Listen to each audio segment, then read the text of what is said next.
January 26, 1945, Holzwihr, France. A German soldier from the 2nd Mountain Division watched through the aid station window as medics carried in the wounded. His unit had just attacked with 250 men and 6 tanks against one American lieutenant standing on a burning tank destroyer. The American had 1 machine gun. Within an hour, the German force was reduced to 70 effective soldiers. The survivors could speak of nothing but the weapon that had stopped them cold. The weapon was not a secret wonder weapon, not a technological marvel born in German laboratories, but a simple American machine gun that had first rolled off production lines in 1933. Yet this weapon, the Browning M2 50 caliber heavy machine gun, would become the most feared piece of equipment in the American arsenal, not because of its complexity, but because of its brutal, relentless effectiveness. The German survivors had just witnessed what would become one of the most legendary engagements in American military history. First Lieutenant Audie Murphy,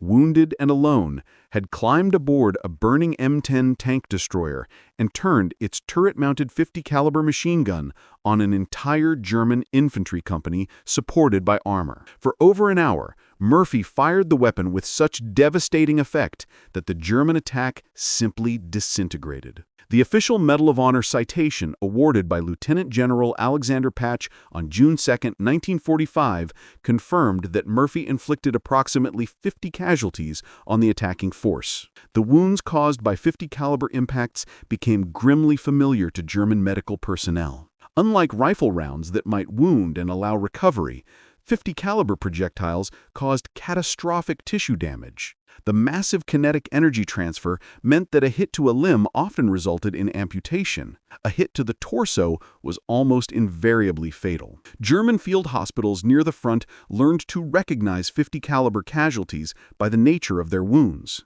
There was little that medical personnel could do except provide comfort and attempt to stabilize patients for evacuation. Many wounded never reached field hospitals. The medical impact extended beyond direct casualties.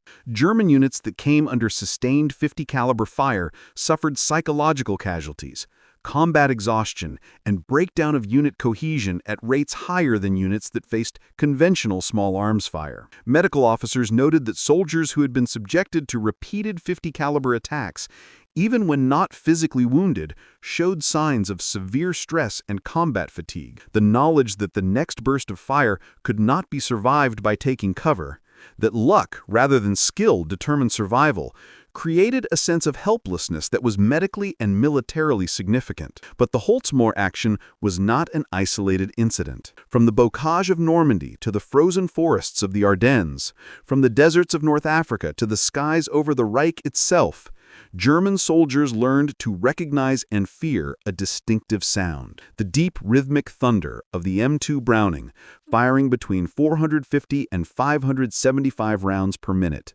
Each massive 50 caliber round carrying enough energy to punch through light armor, tear through concrete, and turn human bodies into unrecognizable wreckage. The transformation from skepticism to terror had begun 3 years earlier. The mathematics of American industrial might were about to be written not in production statistics, but in the experience of German soldiers who faced this weapon and survived to tell about it. What they discovered would shatter their understanding of modern warfare and reveal a profound truth about American military doctrine. The United States had not built the most sophisticated heavy machine gun. They had built something far more dangerous. They had built the most reliable, most ubiquitous, and most psychologically devastating crew-served weapon in history. The hatred began not with fear, but with contempt. September 6, 1943. The skies over Stuttgart. 338 B-17 flying fortresses approached Germany's industrial heartland in the first major daylight raid on the city. Luftwaffe fighter units scrambled to intercept. Among them were veterans who had shot down dozens of Allied aircraft over 2 years of combat. They were confident in their Focke-Wulf 19 aircraft, each armed with 4 20mm cannons and 2 13mm machine guns. The German pilots rolled into their attack runs from high and ahead, standard doctrine for intercepting the American heavies. At 800 meters, they opened fire. Cannons thundered, shells streaking toward the lead bombers. Then something happened that would change German understanding of air combat forever. The bombers erupted with fire, not the smoke of damaged aircraft, but muzzle flashes. Each B-17 carried 13 Browning M2 machine guns. A typical formation of 36 bombers meant 468 heavy machine guns, all firing the same 50 caliber Browning machine gun cartridge that could reach out to 1,830 meters with lethal effect. The combined defensive firepower of the formation exceeded 6,000 rounds per minute, creating a wall of steel that no fighter could safely penetrate. German fighters felt their aircraft shudder as 50 caliber rounds tore into wings, engine cowlings, and canopies. They broke off attacks, diving away with aircraft trailing smoke and hydraulic fluid. The raid cost the Luftwaffe heavily. 45 B-17s were lost, but German fighter losses were catastrophic for units that could no longer replace experienced pilots.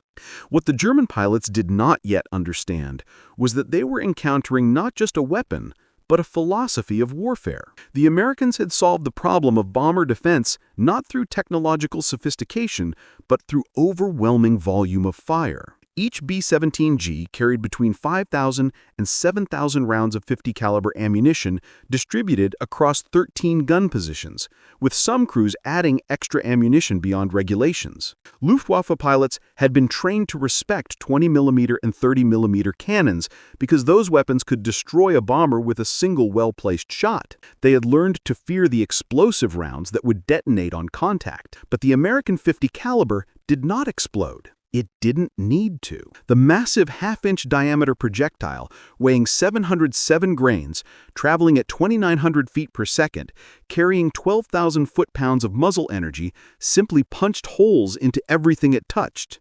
Wings, engines, fuel tanks, pilots. By October 1943, Luftwaffe fighter units had begun to understand the true danger.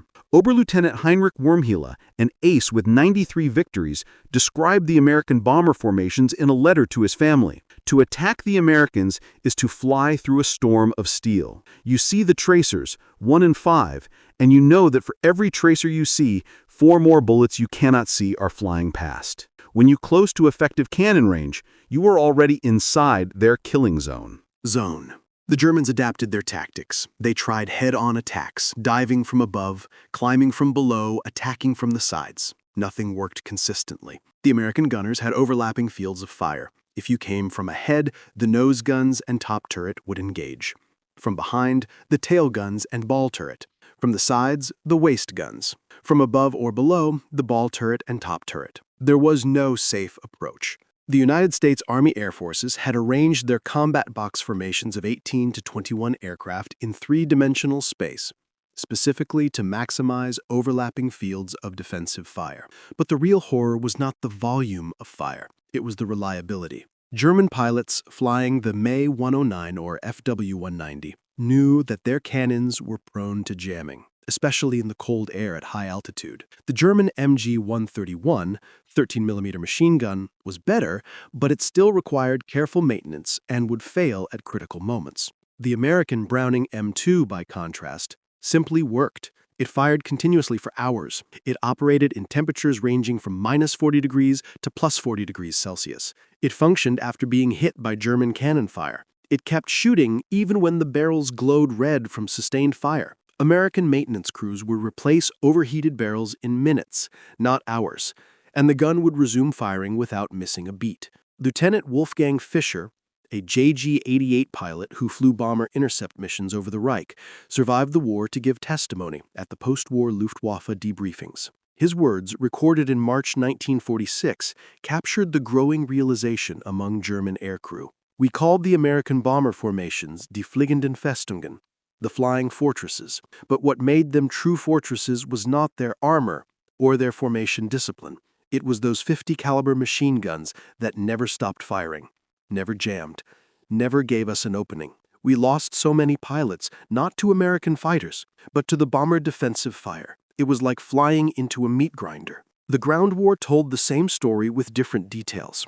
June 6, 1944, Normandy. Oberst Hans von Luck commanded elements of the 21st Panzer Division defending against the Allied invasion. Von Luck was no ordinary officer. He had fought at El Alamein, earned the Knight's Cross, and would later publish his acclaimed memoir, Panzer Commander. His division was among the first German units to encounter American forces in sustained ground combat. What von Luck discovered was that American doctrine had placed the 50 caliber machine gun on virtually every combat vehicle. Jeeps mounted them, trucks mounted them, half-tracks mounted them, tanks mounted them on turret roofs. Tank destroyers mounted them. Even supply vehicles carried them for convoy protection. The Americans had achieved something the Germans had never attempted: universal heavy machine gun coverage across their entire force structure. Von Luck wrote in his memoir about the tactical implications. We had been told our training and our tactical doctrine would overcome American material advantage. At Normandy, I learned the truth. The Americans did not need superior tactics. They had enough ammunition to make mistakes and still win. Their 50 caliber machine guns were on every vehicle, every position, firing continuously. We could not move in daylight. Any attempt to maneuver drew immediate and overwhelming fire. The psychological effect was as destructive as the physical casualties. The German army had built its infantry doctrine around the machine gun. The MG-34 and its successor, MG-42, were excellent weapons. The MG-42 fired at 1,200 rounds per minute, earning the nickname Hitler's Bawsaw from Allied soldiers who heard its distinctive sound. German squads carried 1,800 rounds per machine gun and organized their tactics around supporting the gun crew. The concept, called Einheitsmaschinengewehr, or general-purpose machine gun, would later be adopted by NATO forces because it was tactically sound. But the Germans had never imagined the scale of American 50 caliber employment. A single American armored division advancing through France would have hundreds of 50 caliber machine guns mounted on vehicles. American supply convoys used a documented pattern of alternating fire, one vehicle shooting right, the next shooting left, to cover both flanks and break up German ambushes. This tactic was specifically effective against Panzerfaust teams trying to engage American armor at close range. American armored columns employed what they called reconnaissance by fire. Rather than carefully advancing and waiting for the enemy to reveal positions, American units would fire their 50 caliber machine guns continuously into any suspicious location: tree lines, farm buildings, stone walls, hedgerows. The volume of fire would either suppress hidden German positions or provoke return fire that revealed their locations. This tactic, documented extensively in primary sources, including Tank Tactics from Normandy to Lorraine by Roman Yeremowicz, drove German soldiers to distraction. German infantry veterans of the Eastern Front thought they had experienced the worst of industrial warfare against the Soviets. Then they encountered American firepower doctrine in France. German squad leaders who survived the fighting in Normandy and were taken prisoner described the difference in their debriefings preserved in the United States Army Historical Division files. Against the Russians, we faced human wave attacks and artillery barrages. Against the Americans, we faced machine gun fire that never stopped. They fired at everything. They fired at nothing. They fired to make us keep our heads down. They fired to prevent us from moving. They fired because they had unlimited ammunition, and we did not. After 2 weeks fighting the Americans in the bocage, soldiers would not leave cover during daylight. It was not cowardice. It was mathematics. Movement meant death. The M16 multiple-gun motor carriage demonstrated American firepower philosophy at its most extreme. This was a half-track mounting 4 50 caliber machine guns in a powered turret, originally designed for anti-aircraft defense. The combined rate of fire approached 2,200 rounds per minute. American soldiers called it the meat chopper or the kraut mower. Official reports from the 473rd AAA Battalion in November 1944 stated that the primary mission of the M16 half-track anti-aircraft often became its secondary mission, and it was used instead against ground troops. By late 1944, the Luftwaffe had been largely defeated over Western Europe. American anti-aircraft units found themselves repurposed for ground support operations. The M16 proved devastatingly effective against German infantry and light vehicles.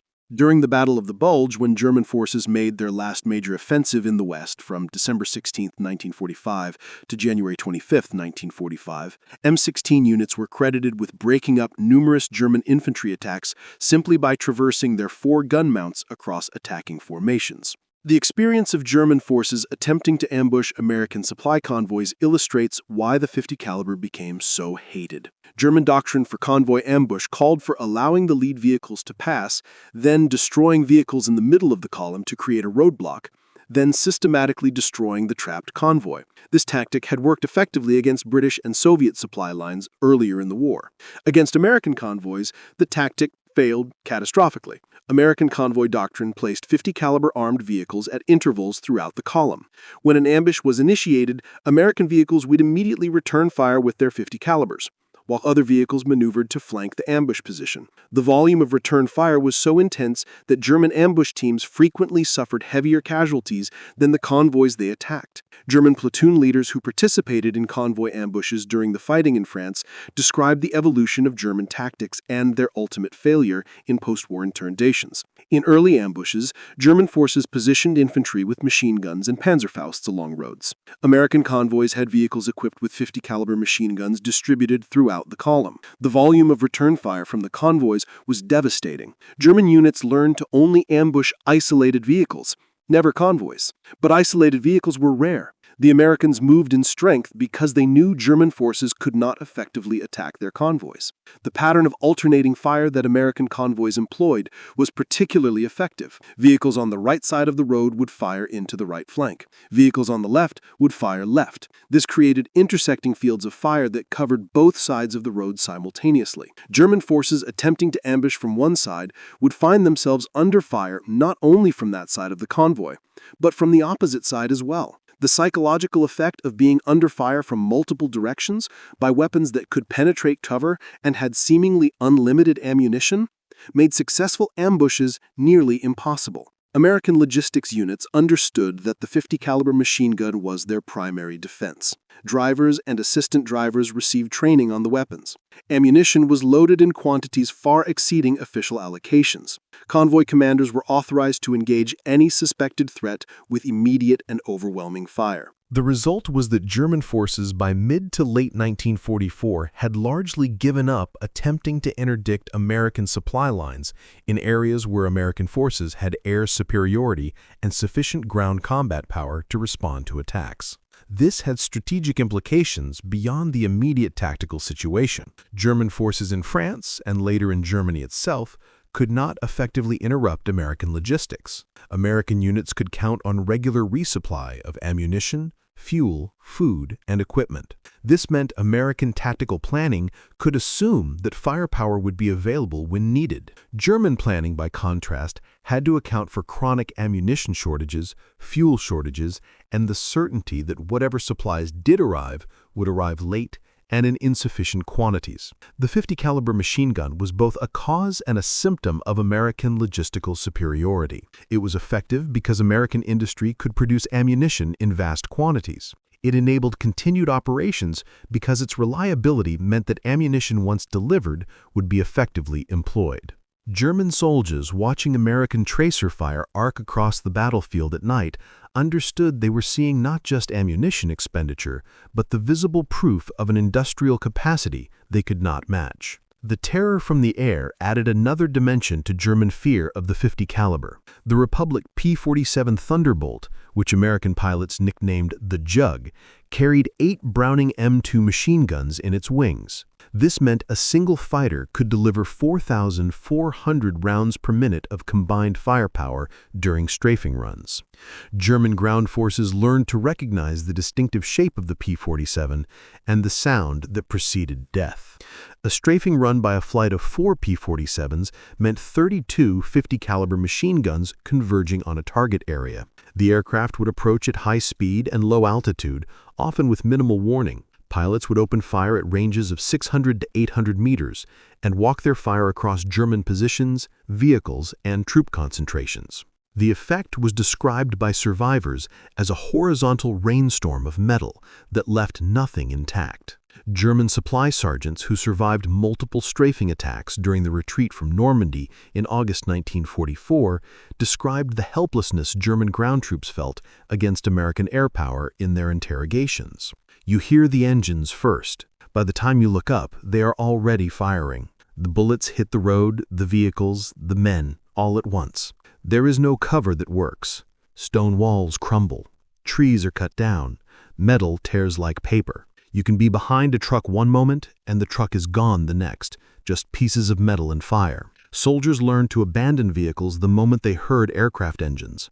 Better to lose the vehicle than the vehicle and the crew. The P-47 proved particularly effective in what American pilots called armed reconnaissance missions. Rather than targeting specific objectives, flights would patrol assigned sectors looking for targets of opportunity. Any German vehicle moving during daylight risked attack. Any troop column.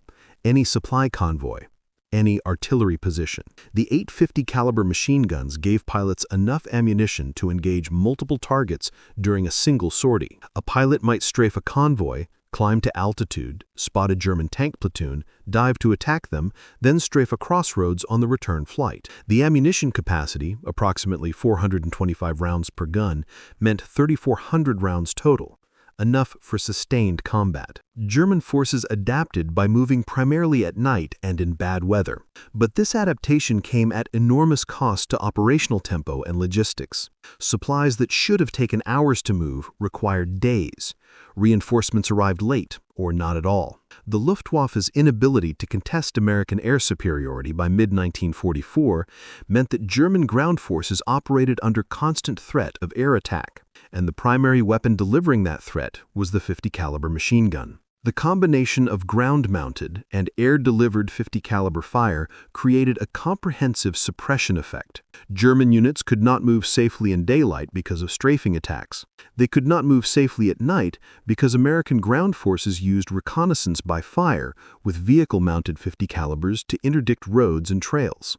They could not concentrate forces for counterattacks because American doctrine called for immediate engagement of any identified German formation with all available firepower, including 50 caliber machine guns that could fire continuously while other weapons were being brought to bear. This was the reality that broke German combat effectiveness in the West. Not a single decisive battle, not a wonder weapon, but the cumulative weight of facing an opponent whose basic heavy machine gun was present in such overwhelming quantities and employed so lavishly that traditional military responses became irrelevant. German tactical doctrine, German training, German fighting spirit, none of these factors could overcome the simple mathematical reality that American forces could deliver superior firepower to any point on the battlefield, faster than German forces could respond.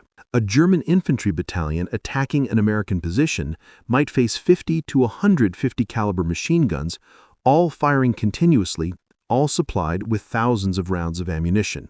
German doctrine called for careful fire discipline to conserve ammunition. American doctrine called for overwhelming volumes of fire to suppress the enemy and maintain initiative. When these two philosophies collided, American material superiority proved decisive. Urban combat revealed another dimension of 50 caliber effectiveness. As American forces fought through French towns and German cities, the 50 caliber proved invaluable for suppressing enemy positions in buildings and for destroying fortified structures. The massive projectile could penetrate multiple walls of typical European construction. Masonry that would stop rifle fire and machine gun fire offered little protection against 50 caliber rounds. American tank commanders quickly learned to use their turret-mounted 50 calibers to suppress upper-story windows and rooftop positions before moving through urban areas. The technique was simple but devastatingly effective. A tank would halt at a street corner, and the commander would traverse the 50 caliber across building facades, firing continuously at any potential position. The sustained fire would force German defenders to take cover, allowing infantry to advance. The tank would then move forward and repeat the process at the next intersection. German Panzerfaust teams, which were highly effective in open terrain and particularly dangerous in urban environments where they could engage armor at close range, found themselves unable to function effectively against American combined arms tactics that integrated 50 caliber suppressive fire. A Panzerfaust operator needed to expose himself to aim and fire his weapon. American doctrine called for continuous 50 caliber fire on any suspected position. The combination made successful Panzerfaust attacks rare in situations where American forces employed proper combined arms coordination. German company commanders who fought American forces in the Rhineland during the final months of the war described the impossibility of effective defense in urban terrain against American tactics in their post-war accounts. German infantry would position in upper-story rooms with good fields of fire. American tanks would approach and destroy the buildings with 50 caliber fire and tank main guns. The 50 caliber rounds would penetrate walls and ceilings. There was no safe place.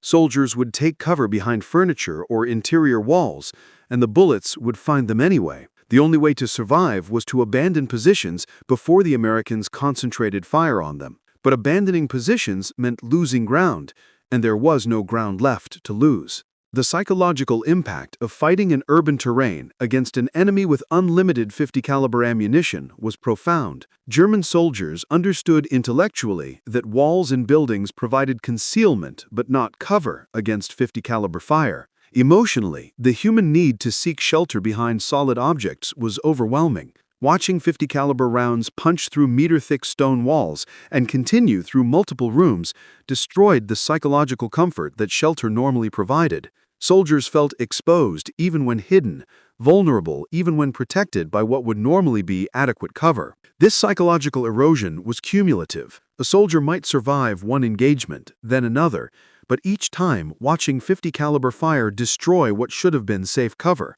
Eventually, the accumulated stress of knowing that no position was truly safe, that the Americans could and would destroy any defensive position with sustained fire, broke combat effectiveness. Units would abandon positions without being directly assaulted because they knew American firepower would eventually make those positions untenable. The final campaigns in Germany demonstrated the complete superiority of American firepower doctrine. German forces fought with courage and skill, often achieving local tactical successes against numerically superior American forces. But tactical success meant nothing when American forces could simply mass firepower and reduce German positions to rubble. The 50 caliber machine gun was the foundation of this firepower.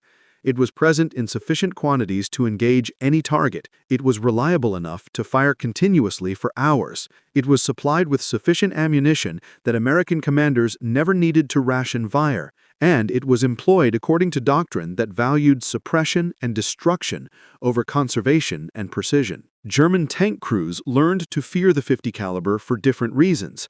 While the M2 could not penetrate the frontal armor of German medium and heavy tanks, it could damage optical equipment, disable external stowage, and suppress accompanying infantry. More importantly, the 50 caliber could penetrate the thinner side and rear armor of many German armored vehicles at combat ranges. American M10 tank destroyers carried a 50 caliber M2 HB machine gun mounted on the rear of the turret for anti-aircraft defense and close infantry protection. Statistical analysis of ammunition expenditure shows that M10s fired far more high-explosive shells than armor-piercing rounds, indicating extensive use in infantry support roles, where the 50 caliber proved critical for what crews called cleanup operations in close quarters. A German Panzerfaust team might disable an American tank only to be cut down by 50 caliber fire from accompanying tank destroyers or infantry support vehicles before they could escape. Night combat introduced yet another terror associated with the 50 caliber. American ammunition used a ratio of 1 tracer round to every 4 ball rounds.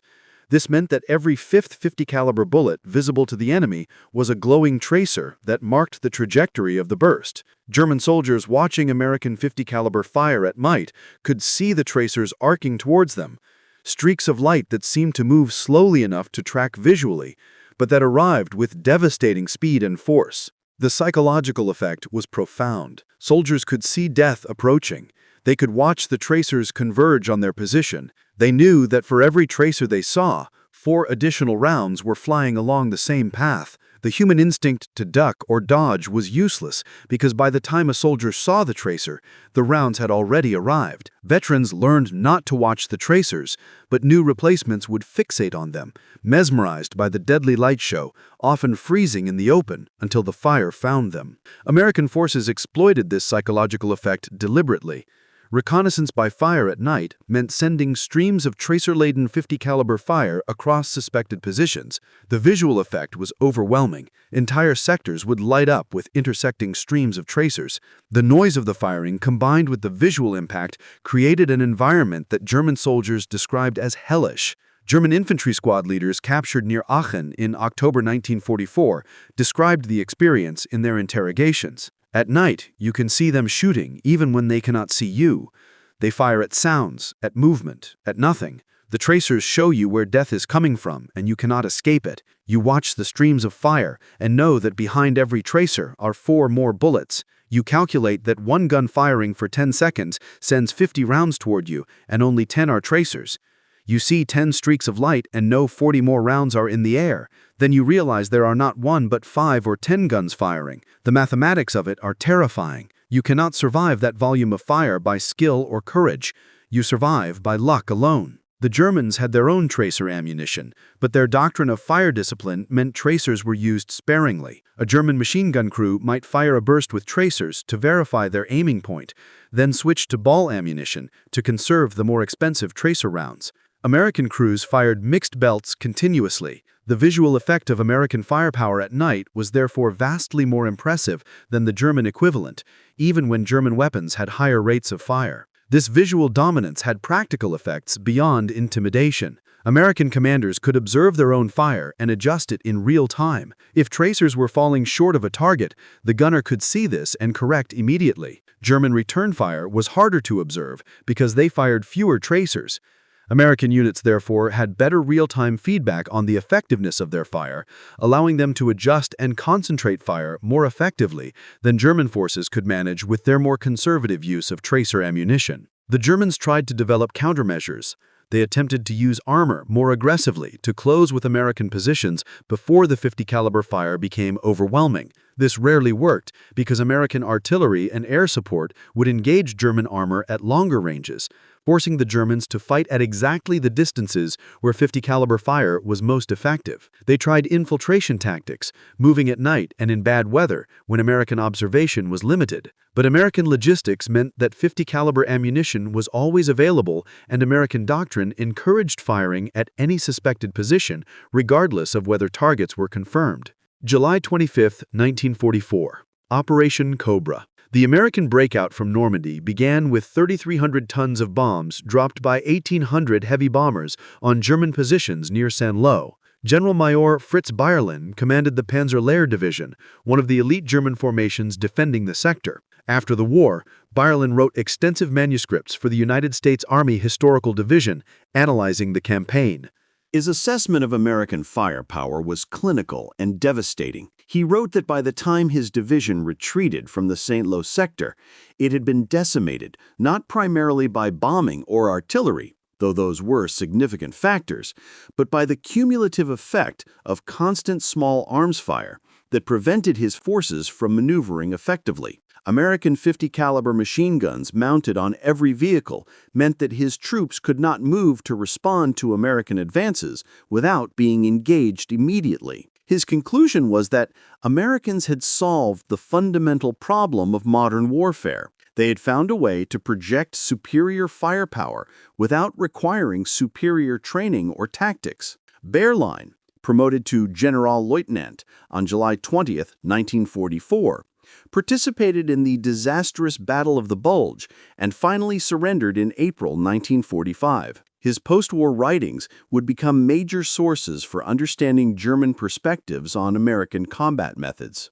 He noted repeatedly that the 50 caliber machine gun, operated by soldiers with minimal specialized training and supplied with vast quantities of ammunition, created a baseline of firepower that German forces could not match with their more sophisticated weapons and better trained crews. The winter of 1944 brought the Battle of the Bulge, Germany's last major offensive in the West. German forces achieved complete tactical surprise and initial success. For the first few days, it appeared possible that German armor might break through to the Meuse River and split the Allied armies. Then, American logistics reasserted itself, and with it, the 50 caliber machine gun. American units rushed to the Ardennes, carried their standard load of ammunition and equipment. This meant that even ad hoc defensive positions could bring devastating volumes of 50 caliber fire to bear on German attacks. The battle devolved into exactly the kind of grinding attrition fight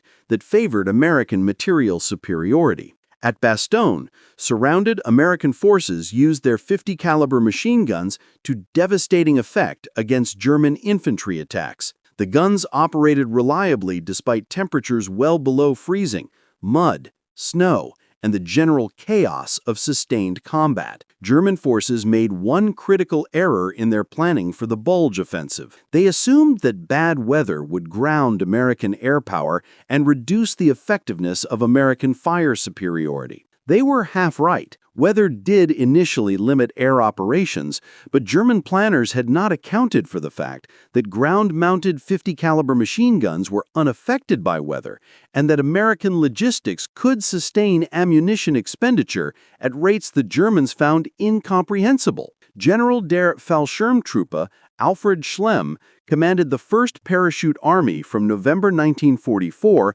to March 1945, when he was wounded during Operation Veritable, the Canadian First Army's assault across the Rhine. Schlemm had the unenviable task of defending against Allied offensives with increasingly limited resources and declining troop quality. His post-war analysis, like Bayerlein's, focused on the cumulative psychological impact of American firepower. Schlemm noted that by early 1945, German soldiers had learned to recognize the sound of American 50-caliber fire at great distances.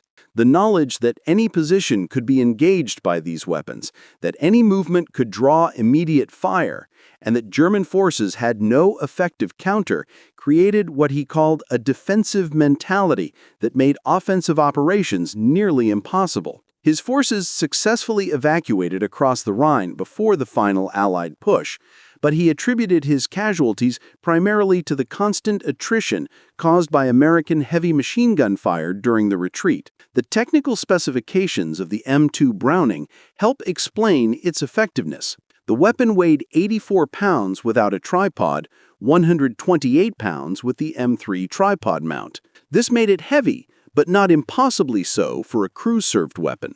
The effective range of 1,830 meters meant it could engage targets well beyond the range of German rifles and light machine guns. The rate of fire between 450 and 575 rounds per minute was slower than the German MG-42, but faster fire rates meant nothing when German crews had limited ammunition. The 50-caliber Browning machine gun cartridge fired by the M2 carried specifications that made it effective against a wide range of targets. The standard M33 ball round achieved a muzzle velocity of 2,910 feet per second. Armor-piercing variants could penetrate 19 millimeters of armor at 500 meters. The M8 API, armor-piercing incendiary round, penetrated 16 millimeters at the same range. This meant that while the 50 caliber could not defeat the frontal armor of a Tiger or Panther tank, it could penetrate the armor of half-tracks,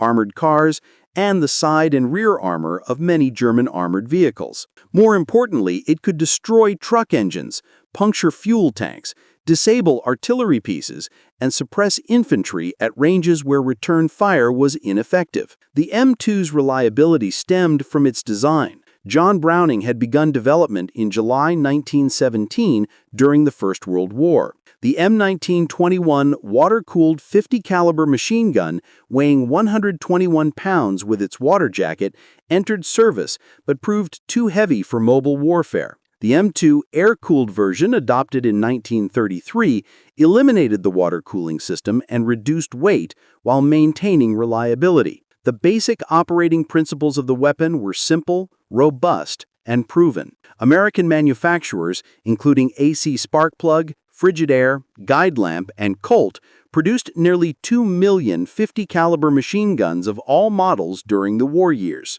Production of the M2HB, the heavy barrel version that could sustain longer periods of fire, reached approximately 350,000 units total across all services and theaters. This scale of production meant that American forces never lacked for replacement weapons or spare parts.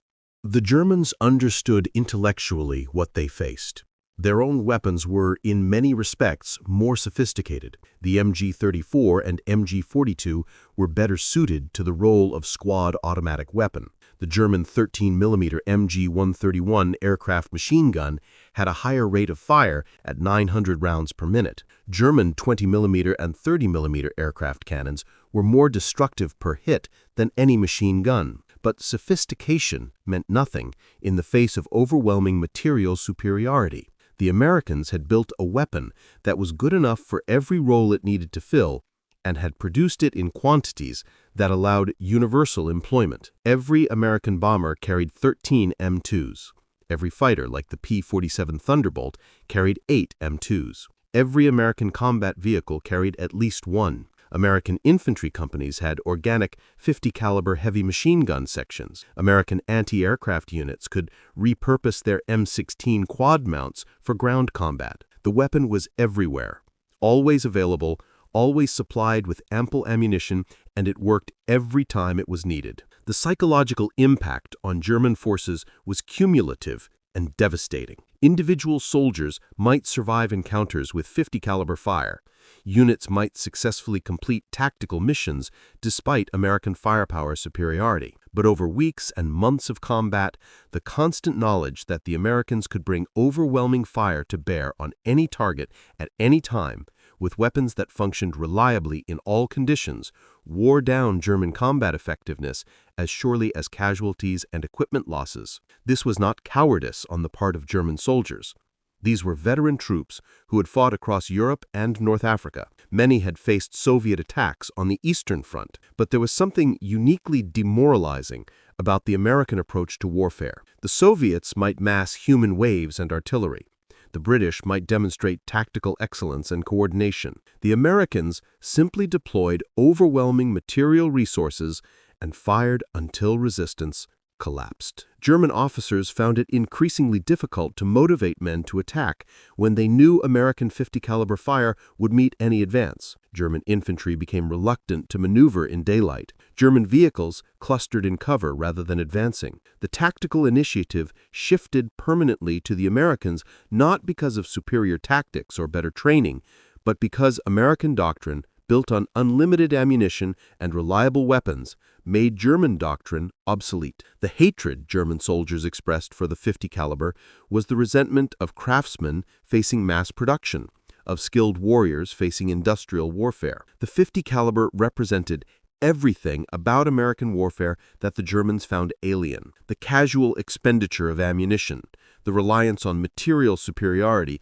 rather than superior skill, the willingness to destroy rather than to capture or bypass. These were not the methods of soldiers in the traditional European sense. These were the methods of an industrial power that had calculated that material expenditure was cheaper than casualties and more effective than tactical elegance. After the war, German military historians and former officers provided consistent assessments. The American 50 caliber machine gun was not the most sophisticated weapon of World War II. It was not the fastest firing, or the most accurate, or the lightest, or the most versatile. It was simply the most effective because it combined reliability, ubiquity, and overwhelming logistical support. The weapon itself was only part of the equation.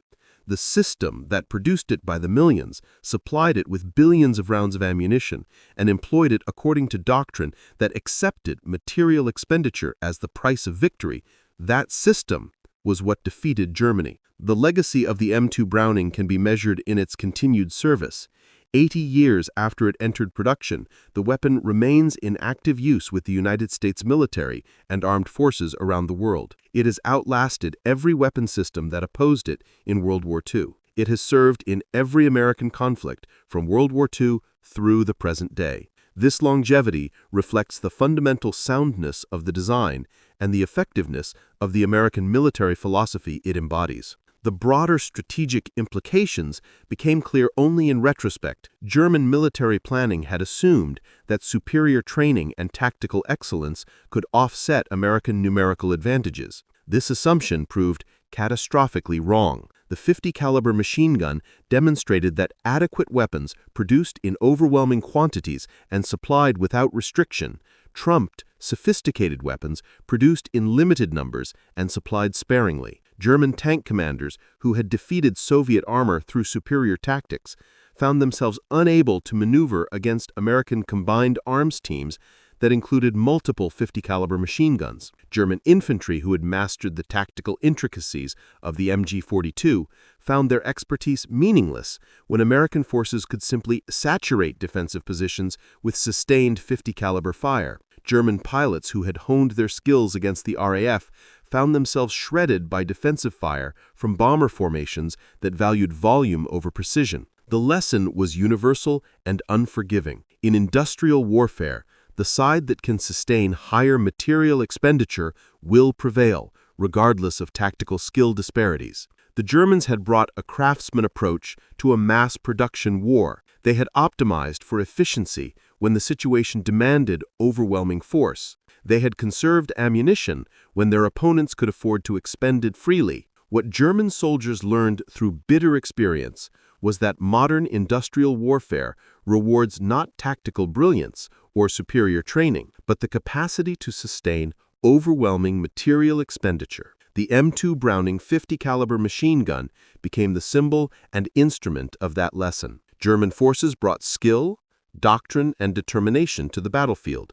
American forces brought an industrial system capable of producing and supplying heavy machine guns in quantities that made resistance mathematically futile. When those two approaches to warfare collided, the outcome was never truly in doubt. The stories German soldiers told after the war, in hospitals, in prisoner of war camps, in quiet conversations decades later, always returned to the same theme: the sound of the 50 caliber, the deep, rhythmic thunder that meant death was coming. The knowledge that when you heard that sound, there was nowhere to hide, no cover that would protect you, no tactic that would save you. You could only hope that this time, this one time, the bullets would miss. First Lieutenant Audie Murphy, standing on that burning tank destroyer in Holzwehr, was just one man with one gun. But he represented something far larger and far more terrifying to the German soldiers who faced him. He represented American industrial might made manifest. He represented a philosophy of warfare